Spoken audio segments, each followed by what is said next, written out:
कौन थी वो? मैं 8 महीने की प्रेग्नेंट थी और अपनी डिलीवरी के लिए अपने मायके गई थी। माँ ने मुझे फोन पर बताया, घर के पीछे की तरफ जो खाली जमीन थी ना, वहां पर एक नया कमरा बनवा लिया है। इतने सालों के बाद जैसे ही अपने घर में कदम रखा, कुछ अलग सा लगा। माँ, ये घर के पीछे की तरफ नया कमरा बनवाने की क्या जरूरत थी? अरे बेटा, घर के पीछे दूर दूर तक खाली जमीन है। तेरे पापा को कई दिनों से लग रहा था कि यहाँ पर एक कमरा बनवा लेंगे तो ताजा हवा मिल जाया करेगी। अब तो ये सब छोड़ और चल जल्दी से दूध पी ले। माँ, मैं थोड़ी देर में पी लूंगी, आप सो जाओ। मैंने दूध का गिलास उठाकर उस खिड़की में रख दिया। पता नहीं कब आंख लगी, अचानक से खिड़की के पल्लों के खड़कने की तेज आवाज आई। दूध का गिलास धड़ाम से जमीन पर आ गिरा। जमीन पर गिरते ही दूध का रंग लाल हो चुका था। मैंने खिड़की से झांक कर बाहर देखा। चारों तरफ धूप अंधेरा था। उस अंधेरे की तरफ से कुछ आवाजें आ रही थी, जैसे छोटे बच्चे आपस में खिलखिलाकर मस्ती कर रहे हो।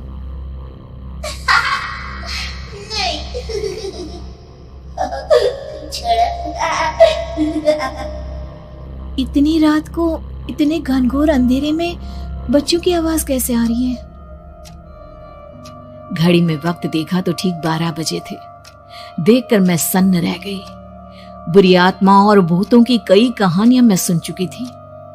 वक्त भी कुछ ऐसा ही था। ऊपर से मैं प्रेग्नेंट। सुना था कि ऐसे वक्त में अक्सर बुरी आत्माएं औरतों का पीछा करती है, तो क्या मेरे पीछे भी? पसीने से तरबतर बड़ी मुश्किल से, जैसे कांपते हाथों से मैंने उस खिड़की को बंद किया। जल्दी से जल्दी उस कमरे से बाहर निकलकर माँ के पास जाने के बारे में सोचा, लेकिन जैसे ही दरवाजे की तरफ पलटी, लगा कोई साया हवा की स्पीड से दरवाजे के सामने से गुजर गया। मेरे गले में अटक कर रह गई। मैं जोर से चीख कर माँ को बुलाना चाहती थी, लेकिन वो आवाज खुद मेरे कानों तक नहीं पहुंच पा रही थी। तो माँ तक कैसे पहुंचती?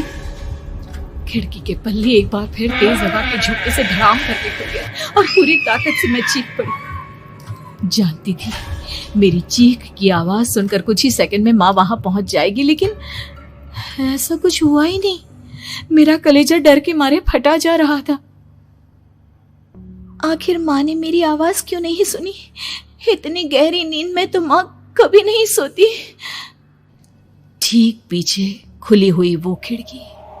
मुझ में इतनी ताकत नहीं बची थी कि मैं पलटकर उस तरफ देख भी सकूं। हवा का एक सनसनाता हुआ झोंका उसी वक्त मेरे कानों से आकर टकराया। लगा जैसे किसी ने दबी हुई आवाज में धीरे से मुझसे कहा, चली जाओ यहां से। मैंने दोनों हाथ अपने कानों पर रख लिए और एक बार फिर ताकत लगाकर जोर से चीखने की कोशिश की। माँ! पापा! मेरी आवाज उस कमरे की दीवारों से टकराकर वापस मुझे ही सुनाई दे रही थी। जितनी ताकत के साथ मैंने चीखने की कोशिश की थी, कुछ ही देर बाद उससे कहीं ज्यादा तेज और दर्दनाक चीख मुझे सुनाई देने लगी। ये आवाज ठीक मेरे पीछे खिड़की से आ रही थी। वो आवाज मेरे कानों में पिघलते हुए लोहे की तरह गिर रही थी। उन आवाजों में हैवानियत थी। वो आवाज़ें किसी इंसान की नहीं है, इतना मैं समझ चुकी थी। कांप रहे हाथों से मैंने अंधेरे में कुछ ढूंढने की कोशिश की। तभी अचानक मेरा हाथ बेड पर रखी टॉर्च पर पड़ा। किसी तरह ताकत लगाकर टॉर्च का बटन ऑन किया, लेकिन ये क्या? सामने दरवाजे पर 3 छोटी लड़कियां खड़ी हुई थी। उनके हाथ में स्टील के चमचमाते हुए चाकू थे। मैं घबराकर लड़खड़ाई और पीछे की तरफ हटी, लेकिन तब तक वो मेरे पास आ चुकी थी। उनकी गर्दन टेढ़ी थी और उनके हाथों के वो चाकू मेरे पेट को निशाना बनाने को तैयार। मैं जोर से चीखी, नहीं, छोड़ दो मेरे बच्चे को, मत मारो, मत मारो, छोड़ दो मेरे बच्चे को। सोनाली, क्या हुआ बेटा? तू इतनी डरी हुई क्यों है? उठ बेटा, क्या हुआ? हड़बड़ाकर मैंने अपनी आंखें खोली। देखा तो दिन निकल आया था। माँ मुझे जगा रही थी। मेरा चेहरा पूरा पसीने से लथपथ था। क्या हुआ बेटा, तुमने कोई बुरा सपना देखा क्या? मैं अभी तक अपने पूरे होश में नहीं थी। वो मेरे बच्चे को मार देगी माँ। वो लड़की मेरे बच्चे को। मैंने घबराकर अपने पेट को छुआ। सब कुछ ठीक था। और वो दूध जो रात को यहाँ पर गिर गया था, उसका रंग लाल हो गया था। माँ ने हंसते हुए दूध का गिलास मुझे दिखाया। तुमने दूध पिया ही नहीं, पूरा का पूरा ऐसे ही रखा हुआ है। तुमसे कहा था ना सोनाली, सेहत के लिए लापरवाही ठीक नहीं बेटा।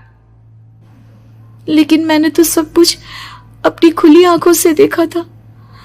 ये सपना कैसे हो सकता